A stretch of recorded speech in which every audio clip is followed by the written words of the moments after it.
할렐루야. 네. 오늘도 이렇게 주님 앞에 나오신 여러분들 사랑하고 환영합니다. 오늘도 우리가 기쁜 마음으로 주님 앞에 우리의 마음과 정성을 다해서 찬양으로 예배 올려드리겠습니다. 우리 함께 고백하겠습니다. 나는 예배자입니다.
우리 다 함께 사도신경으로 신앙 고백하겠습니다.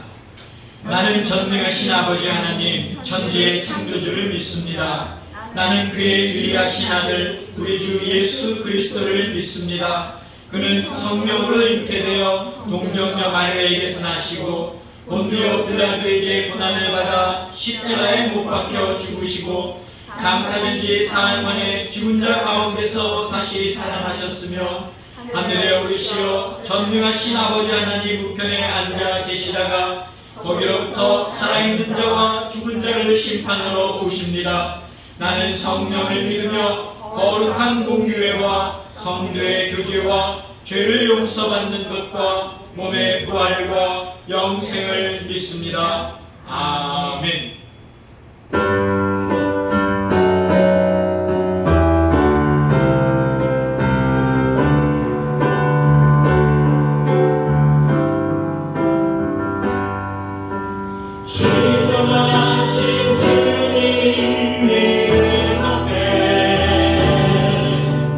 모든 무릎을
오늘 우리에게 주시는 하나님의 말씀은 마가복음 13장 3절에서 13절 그리고 24절에서 27절까지입니다. 제가 봉독하겠습니다. 예수께서 감람산에서 성전을 마주 대하여 앉으셨을 때에 베드로와 야고보와 요한과 안드레가 조용히 묻되 우리에게 이르소서 어느 때에 이런 일이 있겠사오며 이 모든 일이 이루어지려 할 때에 무슨 징조가 있사오리이까? 예수께서 이르시되 너희가 사람의 미혹을 받지 않도록 주의하라. 많은 사람이 내 이름으로 와서 이르되 내가 그라하여 많은 사람을 미혹하리라. 난리와 난리의 소문을 들을 때에 두려워하지 말라. 이런 일이 있어야 하되 아직 끝은 아니니라. 민족이 민족을 나라가 나라를 대적하여 일어나겠고 곳곳에 지진이 있으며 기근이 있으리니 이는 재난의 시작이니라. 너희는 스스로 조심하라. 사람들이 너희를 공회에 넘겨주겠고 너희를 회당에서 매질하겠으며 나로 말미암아 너희가 권력자들과 임금들 앞에 서리니 이는 이들에게 증거가 되려 함이라. 또 복음이 먼저 만국에 전파되어야 할 것이니라. 사람들이 너희를 끌어다가 넘겨줄 때에 무슨 말을 할까 미리 염려하지 말고 무엇이든지 그때에 너희에게 주시는 그 말을 하라. 말하는 이는 너희가 아니요 성령이시니라. 형제가 형제를 아버지가 자식을 죽는 데에 내주며 자식들이 부모를 대적하여 죽게 하리라.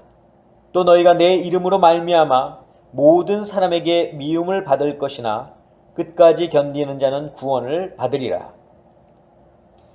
그때에 그 환난 후 해가 어두워지며 달이 빛을 내지 아니하며 별들이 하늘에서 떨어지며 하늘에 있는 권능들이 흔들리리라. 그때에 인자가 구름을 타고 큰 권능과 영광으로 오는 것을 사람들이 보리라. 또 그때에 그가 천사들을 보내어 자기가 택하신 자들을 땅 끝으로부터 하늘 끝까지 사방에서 모으리라. 아멘. 기도하겠습니다. 아버지 하나님 감사합니다. 오늘도 저희들을 불러주시고 주님 앞에 서게 하심을 감사합니다. 주님, 오늘도 이 자리에 저희들 나왔사오니 저희의 마음의 문을 열게 하시고 주님께서 주시는 그 말씀을 귀히 경청하며 그 말씀 가운데 바로 설 수 있는 저희들 모두가 되게 하여 주시옵소서. 예수 그리스도의 이름으로 기도하옵나이다. 아멘. 네, 사랑하는 성도 여러분, 반갑습니다. 오늘 또 이렇게 여러분들을 뵙게 되었는데 지난 한 주간 평안하셨습니까?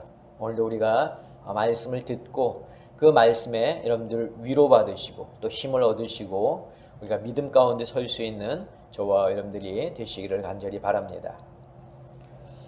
자, 우리는 지금 대강절 절기를 보내고 있습니다. 오늘이 바로 그 세 번째 주일인데 이 대강절은 예수님의 탄생을 축하하고 또 다시 이 땅에 오실 그 예수님을 기다리는 절기다라는 것을 제가 계속 설교를 통해서 말씀을 드렸죠.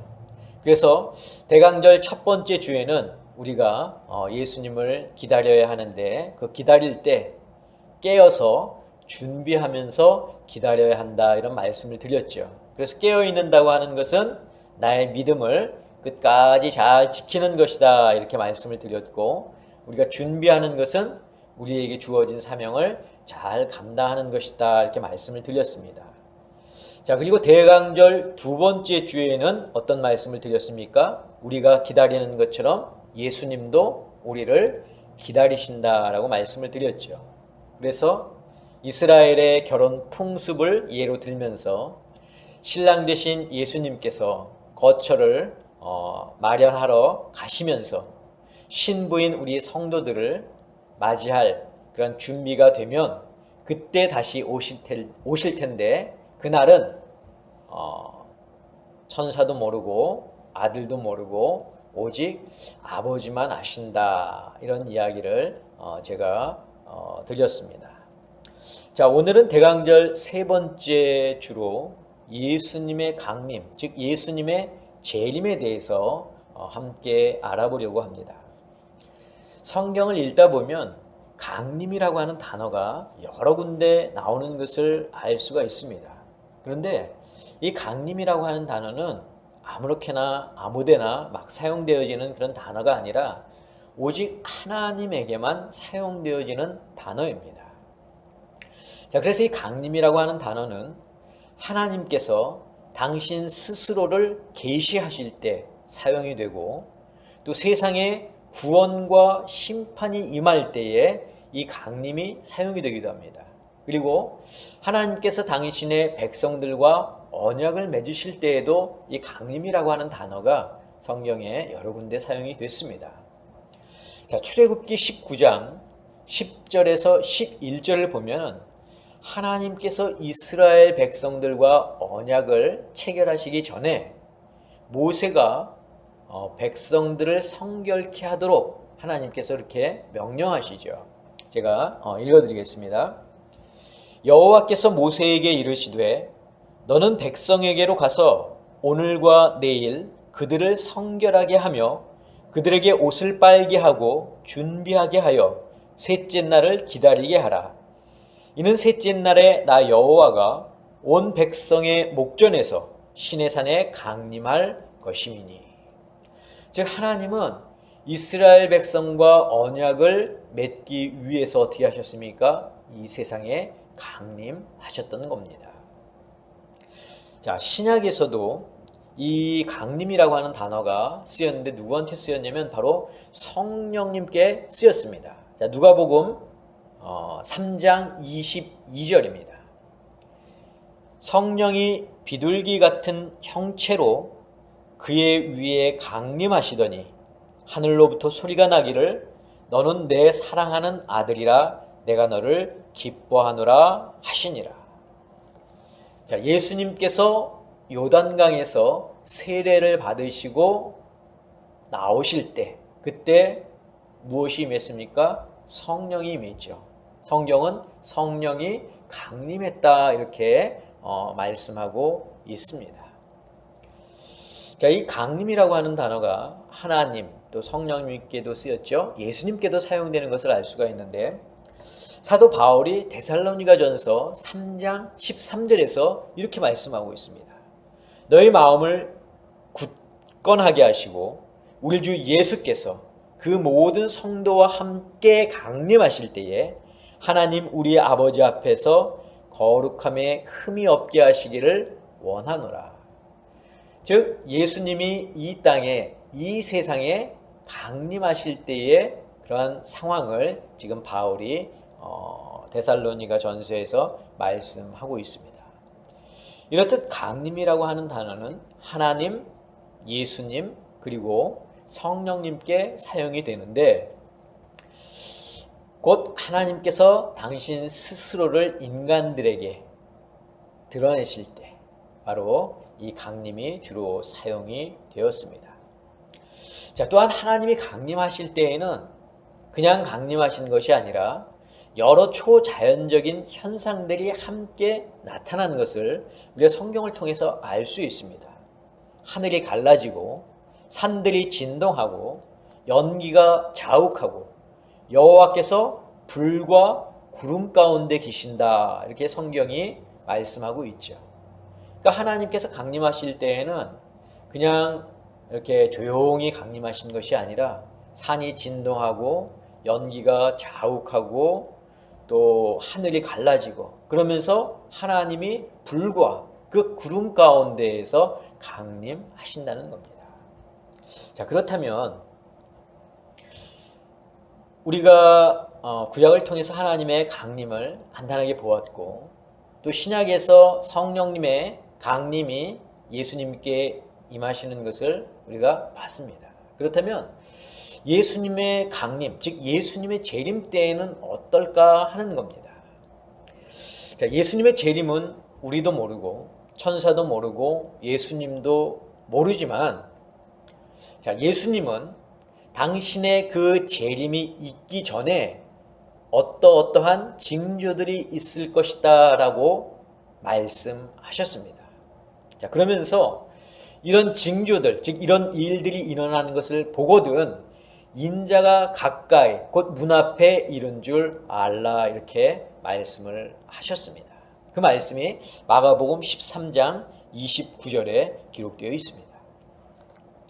자, 오늘 본문을 우리가 함께 읽었는데 이 본문을 간단히 살펴보면 예수님의 재림이 있기 전에 징조들이 여러 가지가 있는데, 자, 예수님의 재림 전에 나타나는 그런 징조들 어떤 것이 있냐면 자칭 예수라고 하는 거짓 메시아들이 나와서 사람들을 미혹해 한다는 겁니다. 또 민족이 민족을, 나라가 나라를 대적하여 일어난다는 거죠. 즉 나라와 민족끼리 서로 어떻게 한다는 겁니까? 다투고 싸우고 전쟁한다는 거죠. 전쟁과 테러가 나타난다는 겁니다. 또 지진이나 기근과 같은 자연재해나 어떤 천재지변이 일어난다는 것입니다. 그리고 믿는 자들이 복음을 전하다가 사람들에게 미움을 받고 어려움을 겪게 된다는 겁니다. 이것이 바로 예수님께서 이 땅에 오실 그 재림 전에 나타나게 될 그런 세상의 징조들입니다. 그러므로 우리 성도들은 이런 일들이 일어날 때 더욱더 열심히 우리의 믿음을 지키고 신앙을 지켜야 합니다. 자, 이런 징조가 즉 예수님은 재난의 때라고 말씀하셨는데 이 재난의 때가 지나면 비로소 예수님께서 이 세상에 강림하시는데 그 예수님께서 강림하실 때의 상황을 예수님은 오늘 본문 24절에서 26절에 이렇게 직접 말씀하셨습니다. 그때에 그 환난 후 해가 어두워지며 달이 빛을 내지 아니하며 별들이 하늘에서 떨어지며 하늘에 있는 권능들이 흔들리리라. 그때에 인자가 구름을 타고 큰 권능과 영광으로 오는 것을 사람들이 보리라. 이게 바로 예수님께서 이 땅에 오실 때의 그 상황이라는 거예요. 자, 사도 바울도 예수님께서 재림하실 때를 기록하고 있습니다. 자, 데살로니가 전서 4장 16절인데 주께서 호령과 천사장의 소리와 하나님의 나팔 소리로 친히 하늘로부터 강림하시리니. 자, 이처럼 예수님의 재림 때에도 초자연적인 그러한 현상이 있을 뿐만 아니라 더불어서 천사들의 나팔 소리가 있으므로 예수님의 재림 때에는 믿는 자나 믿지 않는 자나 모두가 다 이때가 이제 세상의 마지막 때이구나 하는 것을 알 수 있다는 것입니다. 이스라엘의 그런 결혼 풍습에서도 신부를 위해 거처를 예비하러 간 신랑은 신부를 맞이할 준비가 다 마친 후에 이제 신부를 데리러 가겠죠. 그러면 신부의 집으로 갈 때 혼자 가지 않고 신랑의 들러리들이 함께 같이 갑니다. 그래서 이 신부의 집에 거의 다다랐을 때쯤에 이 신랑의 들러리들이 어떻게 하냐면 큰 소리로 외치는 거예요. 신랑이 왔다고. 그리고 뿔나팔을 불어댑니다. 그러면 밖에서 시끄러운 소리, 막 나팔 소리 이제 이게 들리면은 신부 집에서는 어떻게 하겠습니까? 이 신부의 들러리들이 등불을 들고 나가서 신랑과 그 신랑의 들러리들을 신부의 집으로 맞아들이고 거기서 잔치를 베푸는 거죠. 이게 이제 이스라엘의 결혼 풍습입니다. 자, 바로 마지막 날에 있을 예수님의 재림 때의 모습이 이렇다는 거죠. 그렇다면 왜 예수님은 재림 때에 있을 그 징조들을 우리 성도들에게 알려주셨을까요? 땅에 기근이 있고 또 전쟁이 있고 민족과 민족, 나라와 나라가 서로 대적하는 일들이 일어나는 이러한 일들이 왜 있다는 것을 예수님이 우리에게 미리 알려주셨을까요? 그것은 신랑 되신 예수님께서 신부된 우리 성도들을 사랑하시기 때문입니다. 사랑하는 당신의 백성들이 비록 예수님의 재림의 때는 알 수 없지만 재림의 때에 있을 징조들을 보고서 예수님께서 오실 날이 가까웠음을 알도록 하시기 위함이란 것입니다. 사랑하는 성도 여러분, 지금은 예수님께서 말씀하신 재난의 때입니다. 이 재난의 때가 끝이 나면 그 때에 예수님은 천사들과 함께 이 세상에 강림하실 것입니다. 그렇다면 이 재난의 때에 우리 성도들이 해야 할 것은 무엇일까요? 그것은 하나입니다. 바로 우리의 신앙을 끝까지 지키는 거죠. 우리의 믿음을 주님이 오실 때까지 끝까지 지키는 것입니다. 성도들이 세상에 살면서 믿음을 지키는 것이 결코 쉬운 일이 아닙니다. 우리를 유혹하는 것들도 많고 또 우리를 넘어뜨리려 하는 그러한 원수들도 이 세상에는 너무나 많이 있습니다. 우리가 잠시만 한눈을 팔아도 악으로 가득한 이 세상은 우리를 가만히 내버려 두지 않습니다. 믿음을 지켜나가는 것은 힘들고 오랜 시간이 걸리지만 여러분, 믿음을 잃어버리는 것은 한순간의 일입니다. 그만큼 악의 세력은 강력합니다. 마치 굶주림 사자처럼 우리들에게 달려든다는 것이죠. 그렇기 때문에 성도들은 잠들지 않도록 항상 깨어 있어야 하는 것입니다. 경계 근무를 서는 초소의 군인이 졸음을 참지 못하고 졸게 되면 적은 그 틈을 타서 철책을 넘어오게 됩니다. 에이, 설마 지금 오기야 하겠어 하는 그러한 방심이 우리의 신앙을 무너뜨리는 것입니다. 사탄은 절대로 우리의 약점을 놓치지 않습니다. 우리에게 틈이 보이면 바로 그 순간 우리에게 들어와 우리의 믿음을 흔들어 놓습니다. 의심을 하게 만들고 영적으로 나태하게 만듭니다. 하지만 우리가 이런 일들로 인해서 염려하거나 두려워할 필요는 없습니다. 왜냐하면 우리에게는 예수님이 거처를 예비하러 가시면서 주신 선물이 있지 않습니까? 그 선물이 무엇입니까? 바로 성령님이십니다. 그 성령님이 계시기 때문에 우리는 두려워할 필요가 없습니다.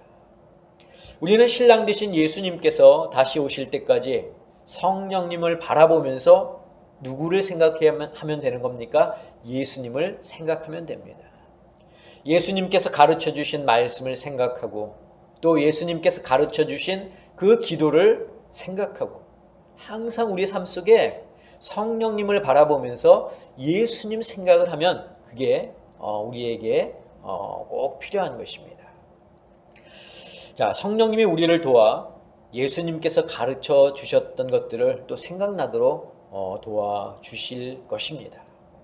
자, 그러나 여러분, 생각나는 것만으로는 우리의 신앙을 지키고 유지할 수 없습니다. 예수님께서 가르쳐 주신 말씀, 또 예수님께서 가르쳐 주신 기도, 그것이 생각났다고 해서 그것이 우리를 지켜주는 것은 아니죠. 바로 그 말씀과 그 기도를 내 삶에서 적용하고 실천해야 바로 그것이 우리의 신앙을 지켜주는 것입니다. 세상에는 예수님께서 가르쳐 주신 말씀이 차고 넘쳐납니다. 성경을 비롯해서 성경을 해석해 놓은 그런 주석, 또 신앙 서적들, 수많은 목회자들의 그런 말씀들, 여러분들 이런 것이 차고 넘친다고 해서 내 신앙이 저절로 지켜지는 것입니까? 그렇지 않아요. 그런 것들이 아무리 많아도 내가 내 신앙을 지키기 위해서 수고하지 않으면 우리는 우리의 신앙을 지킬 수 없다는 겁니다. 여러분, 내 신앙은 내가 지켜야 합니다. 그 어느 누구도 내 신앙을 지켜줄 수가 없습니다. 물론 우리가 신앙을 지키기 위해서 성령님께 도움을 구할 수는 있겠지만 궁극적으로는 우리가 우리 스스로 신앙을 지켜나가야 하는 것입니다. 성경을 읽지 않고 말씀대로 살지 않으면서 우리의 신앙을 지켜달라고 성령님께 도움을 구하지 않기 바랍니다. 기도를 하지 않으면서 우리를 재난 가운데서 건져달라고 성령님께 도움을 청하지 않기를 바랍니다. 말씀과 기도는 말씀과 기도는 성도들이 이 세상을 이기며 나아가는데 매우 중요한 무기입니다. 우리는 이 무기를 절대로 내 몸에서 멀리 떨어뜨려 놓으면 안 됩니다. 항상 내 몸에 간직하면서 수시로 체크해야 됩니다. 군인이 무기 없이 전쟁에서 승리할 수 없듯이 성도는 기도와 말씀 없이 영적 전쟁에서 승리할 수 없습니다. 기도와 말씀 생활은 습관이 되지 않으면 또한 할 수가 없는 것입니다. 예수님도 습관에 따라 감람산에 올라가 기도하셨고 존 웨슬리 목사님도 시간을 정해놓고 말씀을 읽었습니다. 베드로와 요한도 기도 시간에 성전에 올라갔고 종교개혁자 마르틴 루터도 바쁠수록 기도하라 했습니다. 사실 우리들은 바쁘다는 핑계로 기도 생활과 말씀 생활을 하지 못한 채 겨우 주일 예배만 드리는 경우가 많습니다. 사랑하는 성도 여러분, 여러분이 힘들고 바쁘다는 것을 잘 알고 있습니다. 하지만 그 와중에서도 기도하는 것과 말씀을 읽고 실천하는 것을 절대로 게을리하지 않기를 바랍니다. 저는 여러분들이 오늘부터라도 이 두 가지를 꼭 실천하실 수 있기를 바랍니다. 마지못해서 등 떠밀려 하는 숙제가 아니라 내 믿음을 건강하게 하는 약이라고 여러분들 생각하십시오. 우리가 건강을 위해서라면 운동도 하고 또 건강 보조식품도 섭취하는 것처럼 나의 영적인 건강을 위해서 기도와 말씀 생활을 꼭 하실 수 있기를 간절히 바랍니다. 지금은 예수님이 말씀하신 것처럼 재난의 때입니다. 이것이 의미하는 바는 예수님께서 오실 날이 머지 않았다는 것입니다. 그런데 우리가 이 때를 깨닫지 못하고 영적으로 나태해 있다면 어찌 오실 예수님을 우리가 제대로 맞이할 수 있겠습니까? 저는 우리 아름다운 교회 성도 여러분들이 강림절을 맞아 앞으로 오실 그 예수님을 기억하면서 비록 예수님이 언제 오실지 알 수는 없지만 예수님을 맞이하기 위해 내 믿음을 굳게 지키며 살아가는 성도들이 될 수 있기를 주님의 이름으로 간절히 축원합니다. 기도하겠습니다. 언제나 저희 가운데 함께 하시는 아버지 하나님, 강림절을 보내면서 이 강림절 절기를 우리가 어떻게 보내야 하는지에 대해서 알려주시니 감사합니다.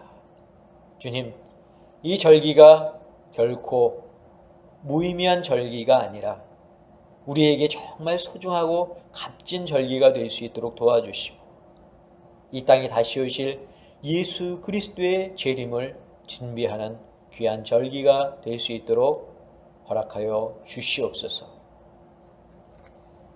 이제는 우리 주 예수 그리스도의 은혜와 하나님의 그 크신 사랑하심과 성령님의 역사하심이 오늘 말씀을 듣고 다시 이 땅에 강림하실 우리 주 예수 그리스도를 기억하며 그 주님을 생각하며 우리의 믿음을 지키기로 다짐하는 사랑하는 당신의 성도들 머리 위에, 저희들의 가정 위에, 자녀들 위에, 건강 위에, 직장과 사업과 일터 위에 지금부터 영원까지 함께 하옵시기를 간절히 축원하옵나이다. 아멘.